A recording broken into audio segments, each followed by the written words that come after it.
saya. Maka hadirin yang mulia, tanggung jawab kita sebagai umat Nabi ini adalah dakwah. Karena ini adalah SK daripada Allah Subhanahu wa taala. Kuntum khairu ummatin ukhrijat linnas ta'muruna bil ma'ruf wa tanhauna 'anil munkar wa tu'minuna billah. Maka Sayyidina Umar radhiyallahu anhu katakan, ini ayat untuk kami. Kuntum, ini adalah untuk sahabat. Khusus untuk sahabat saja. Sebenarnya kita nggak masuk dalam kategori itu, nggak masuk kita. Tetapi hadirin yang mulia, kuntum khairu ummatin ukhrijat linnas ta'muruna. Tetapi alim ulama katakan, orang-orang yang mengikuti kerjanya daripada para sahabat, maka dia akan dimasukkan dalam ayat ini. Jadi yang dikatakan umat terbaik itu bukan kita, bukan umat Islam, bukan. Tetapi siapa? Sahabat. Apa kerjanya sahabat? Kerja sahabat ini ibadah dan dakwah. Kalau kita hanya ibadah saja tidak dakwah, kita nggak ikut daripada kerja sahabat, maka kita nggak masuk dalam ayat ini. Maka kalau kita ingin masuk dalam ayat ini, masuk kita. Ya, buat kerja sebagaimana sahabat. Sahabat itu apa? Sahabat ini dia mengalahkan seluruh egonya, seluruh keyakinannya, seluruh pemahamannya. Ini dikalahkan semua untuk apa? Taat kepada Rasulullah SAW. Ya. Seluruh kepahaman sahabat itu dibuang semua. Misalkan tembok ini hijau nih, tembok hijau. Maka Rasulullah katakan tembok ini warnanya putih. Maka sahabat katakan tembok ini putih. Kenapa? Mata saya menipu saya. Yang benar adalah Nabi. Tembok ini putih. Maka seluruh, walaupun dia ini orang intelektual sekalipun, tidak ada sedikit pun mereka menentang daripada Rasulullah SAW. Apalagi menentang daripada kerjanya Rasulullah. Tidak ada di sana. Ada sahabat, siapa namanya lupa saya. Dia keluar masjid dengan kaki kanan. Dia tidak sadar keluar masjid dengan kaki kanan. Rasulullah ajarkan masuk masjid kaki kanan, keluar masjid kaki kiri. Tidak sadar dia keluar masjid kaki kanan. Begitu menyadari, loh, saya tadi keluar masjid kaki kanan atau kaki kiri? Dihitung lagi. Akhirnya menyadari, betul dia keluar masjid kaki kanan, langsung pingsan. Kenapa? Karena celaka. Kalau tidak ikut Nabi itu celaka. Kepahaman sahabat itu seperti itu. Kalau tidak ikut Nabi celaka.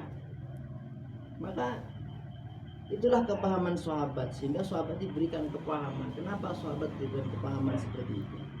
Karena memang seluruh daripada waktu, harta, diri sahabat semuanya gunakan untuk taatan kepada Allah dan Rasulnya. Sampai apa hadirin yang mulia? Sampai keluarganya tidak makan untuk menunaikan daripada amanah dari Rasulullah SAW. Seorang tamu datang, maka Rasulullah keliling kepada istri-istrinya, masih ada makanan di rumah? Tidak ada ya Rasulullah. Maka dibentangkan sahabat, siapa ini tamu saya ini, siapa yang mau membawa dia pulang dan menjamu di rumahnya? Maka sahabat, langsung ada satu sahabat angkat tangan, saya Rasulullah. Pulang. Maka ditanya, padahal nggak tahu, sahabatnya nggak tahu di rumah ada makanan atau nggak tahu. Begitu sampai di rumah tanya sama istrinya, ada makanan nggak di rumah? Ini saya bawa tamunya Rasulullah. Ya. Saya bawa apa? Tamunya Rasulullah. Ya. Maka istrinya katakan, kita nggak punya makanan, kita hanya ada makanan untuk anak-anak saja, bubur bayi, tidak ada makanan. Kenapa kamu bawa? Tidak apa-apa, ini tamunya Rasulullah. Ya. Terus, ya cukup nggak nanti untuk jamu tamu ini? Ya tidak apa-apa, begini saja.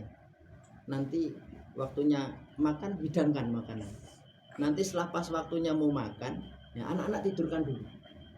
Anak-anak tidurkan dulu. Sudah tidur nanti makanan itu bawa ke kami. Ya. Nanti pas kami makan, kamu padamkan lampu, pura-pura kamu betulkan daripada lampu itu. Nanti saya biar pura-pura makan saja. Saya pun juga tidak makan. Jadi disorong-sorong begini. Nasinya disorong-sorong. Sehingga apa? Tamunya makan kenyang. Untuk menjamu satu tamunya Rasulullah, satu keluarga tidur dalam kelaparan. Ya. sehingga turun daripada ayat Al-Quran memuji daripada sahabat tadi. Inilah sahabat, makanya mereka mendapatkan kepahaman yang luar biasa. Lah kita hadirin yang mulia, tidak akan paham kalau kita tidak korban. Apa itu korban? Ya kalau takut susah ya, namanya korban itu susah Pak. Kalau nggak susah namanya nggak korban. Namanya korban itu susah. Datangnya kesusahan disitulah ada nusratullah. Ya. Ketika nggak ada datang kesusahan, bagaimana Allah mau tolong? Nggak tahu kita bagaimana cara Allah tolong kita. Kalau kita nggak susah, ya. Kita susah, datang pertolongan Allah. Oh tahu, oh ternyata begini cara Allah menolong kita. Kalau kita nggak susah, bagaimana Allah mau tolong? Ya. Disitulah letak kepahaman. Nah kita buat daripada pengorbanan, korban harta, korban diri, korban waktu, korban jalan Allah. Ya. 4 bulan ini, masya Allah, ini sedikit sekali kalau dibandingkan dengan kehidupan kita yang 60-70 tahun, sedikit sekali. Ya. Kalau kita bandingkan, ya, hidup kita kalau umur kita ini 60 tahun dikurangi 4 bulan itu masih 59 tahun, 8 bulan, masih lama. Ya. Di Pendo Hati udah berapa tahun? 29 tahun. 29 tahun. Ya, kalau dikurangi 4 bulan itu masih 28 tahun 8 bulan. Masih lama di Pendo Hati. Dari panggilan Allah. Ya.